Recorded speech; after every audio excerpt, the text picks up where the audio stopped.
आप सब कैसे हैं? उम्मीद करती हूँ आप सब खैरियत से होंगे। मैं हूँ आपकी उर्दू की टीचर मिस तहसीन और यह है आपकी उर्दू की बुक उर्दू का गुलदस्ता। आप लोगों को पता है हम सबक नंबर 8 पढ़ रहे थे, इब्तिदाई तिबी इमदाद। इब्तिदाई तिबी इमदाद में 6 नुकात मैंने आपको पढ़ा दिए हैं।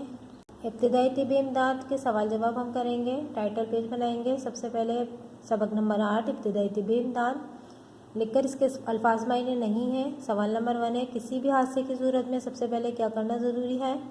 किसी भी हादसे की सूरत में अपने आप को पुरसुकून रखना चाहिए। ठीक है, सवाल नंबर 1 है। ये पॉइंट हमने 1 पढ़ा था, ये वही है। सवाल नंबर 2 क्या है? खून बहने वाली चोट में क्या करना चाहिए? छोटी चोट को हाथ से दबाकर खून रोका जाए, फिर पट्टी बांध दी जाए। बड़ी चोट पर रुई या कपड़े की गद्दी सी बनाकर खून की जगह पर बांध दी जाए। सवाल नंबर 3, हड्डी टूटने की सूरत में क्या करना चाहिए?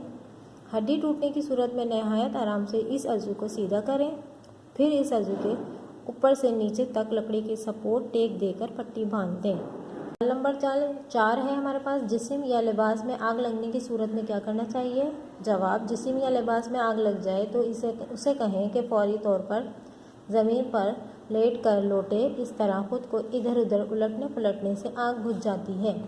यह बेटा सवाल नंबर 1 से लेकर 4 तक आप कॉपी में करेंगे, फिर नेक्स्ट पेज पे जाएंगे, ये टाइटल पेज बनाएंगे। सफ़ा नंबर 62, 63, 64 बुक में ही करना है, ये हम बुक वर्क करेंगे, लेकिन कॉपी में ये टाइटल पेज बनाएंगे। नीचे लिखेंगे सबक मुकम्मल।